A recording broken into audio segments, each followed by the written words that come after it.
The other day I was playing some Battlefield 4 and we got a Conquest server that was rotating with a load of premium maps, something that you don't really see that often on Battlefield 4 anymore. Sure, there are some servers that run it, but they usually stick to the vanilla rotation or one particular map, so 24/7 Golmud, 24/7 Locker, that sort of thing.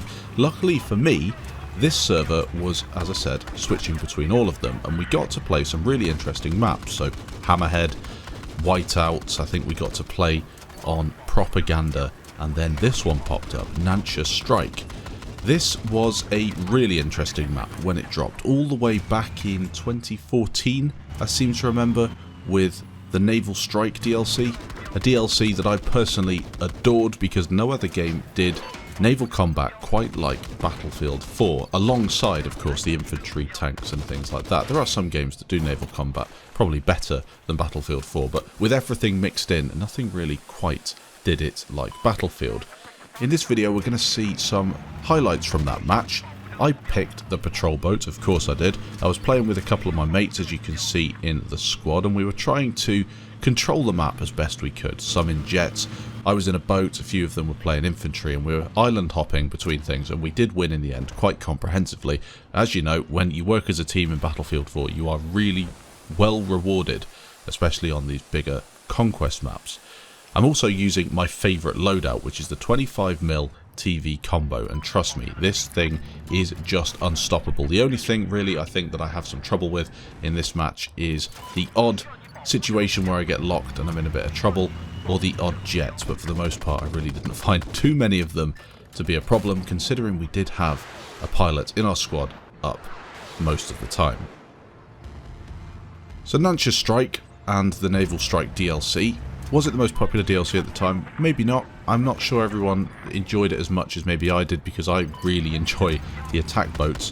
However, I think now the game's aged a little bit, you can go back and just enjoy essentially a Paracel Storm style DLC with really awesome maps. The visuals on these maps, like Operation Mortar, is absolutely stunning. Nothing quite gets close to it. The waves and the sea and the water that you see on the map, just perfect.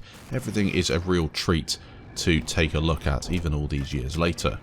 Anyway, we will get into the gameplay in the background. This match is going to showcase a bit of squad composition that dominates the match. I take the boat, Corsair takes the jet, the other guys mix it up with some infantry and vehicle gameplay, and as I said, we win comfortably in the end. So the loadout, I'm still using that 25mm cannon. It's a good all-rounder, splash is decent versus infantry. The impact on armour is always going to be solid, and although it can be difficult to hit air vehicles at range, close quarters you've got no problem. The splash damage will often shoot pilots out against a transport helicopter, as you'll see throughout the video. No problem at all. You'll be dominating them. As for the TV missile, you guys know I love this. It's probably my favourite weapon in the franchise, if you can say it is a weapon. It's absolutely awesome. This thing dominates, as you see in the background, jets flying around. Stand absolutely no chance versus it. It's not the easiest thing to use, but once you get to grips with it, you'll have no trouble. I'm really hoping in the next Battlefield game they bring back this TV missile, maybe a few variants of the tow missile. That would be really, really cool to see. So now we're going to move on to a couple of clips, and I'll talk you through exactly what I'm doing here. With the map being so spread out with all of the different islands, you've got to make sure that you're always in a position where you're not going to get back-capped. There you see me helping out a squad mate. His Corsair's got a jet on his tail, so he asked me on comms to shoot it, so I oblige and take it down. It was a fairly easy shot, the jet didn't really move, but that's always nice to see a bit of teamwork in Battlefield.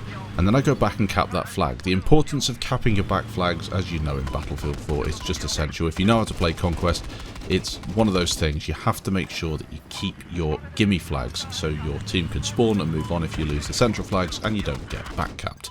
Then with the boat, I always patrol the back side of the map, as you see this side, where our team spawn, so I don't get trapped by their boats coming out of base. Sometimes you can get a bit greedy and you go around the other side of the island, but you do leave yourself completely exposed. So sitting back here, just picking up anything you can, making use of the completely overpowered thermal And of course, that TV missile whenever you can. Spotting is also really strong in Battlefield 4. Everything could just be spotted with Q. However, is it stronger than in Battlefield 5 right now? On release, BF5 didn't have a lot of spotting, but now it seems to have absolutely loads of it. I'm spotted every second that I play the game. So, can you really argue that Battlefield 5 has less spotting? Probably not. Do they want to take a look at it in the next game and change the way spotting is approached? I think they should. I think spotting should be something that lasts for a short amount of time and your squad benefit from it, but there we go. Now you can see I'm getting shot at by an enemy attack boat, and I just know that the range on the TV missile has put me safe behind this flag here. He's not going to be able to hit me, and then I can concentrate on helping out my teammate who's in a bit of a dogfight up there. I just want to wait for an easier shot. There we go, easy shot on the stealth once again. Connect with the TV, take him down, and my teammate in that jet can get back to focusing the enemy team.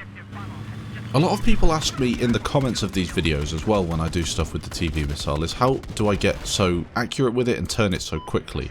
I don't really think there's anything specific to do with the TV missile. You can turn your DPI up on your mouse I suppose and maybe require a bit less mouse movement to turn it, but in terms of turn speed it's always going to be the same. It's just about leading properly.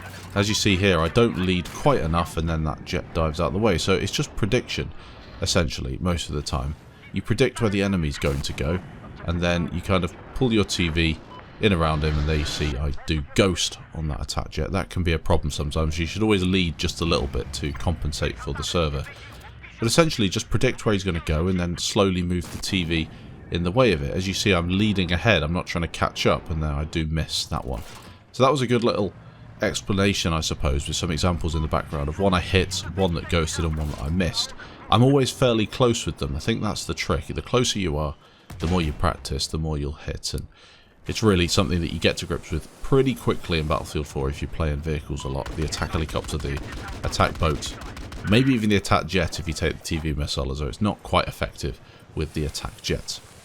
Now I've been a bit more adventurous as we've started to take the map, and as I said earlier, these 25 mils versus air vehicles, that transport gets absolutely destroyed. This guy gets underneath the boat, so I kill him with the splash on the TV missile, and then we kind of cap this flag, see somebody spotted behind us, we do eventually get him taken down, and then we venture away. And at this point, the match is pretty much won. With 350 enemy tickets left, we've pretty much won this one. There's not a whole lot they can do. Unfortunately, I missed that stealth jet. I maybe could have jumped out and smored him then. That would have been nice. But yeah, it's with Battlefield 4 Conquest, once you start to take most of the flags, take the majority, there's not a whole lot they can do. So I've just chucked a couple of TVs together to kind of finish this video off as the tickets just drain down to 0. But it was a real treat to play on Nancha Strike.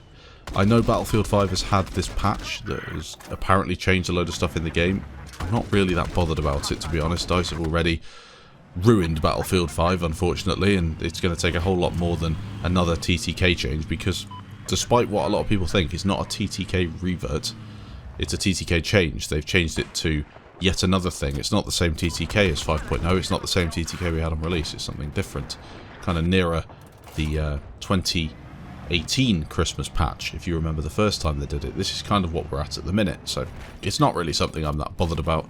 There's still a lot more that needs to be fixed, but community servers are much better, so maybe I will go back and check that out. There could be something interesting to see.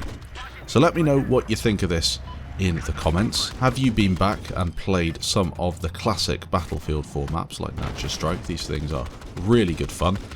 And maybe you've been playing in the attack boat, racking up some TV kills like I have in this video. Let me know down below. Thanks for watching. Leave a like if you did enjoy, a dislike if you didn't, and I'll catch you in the next video.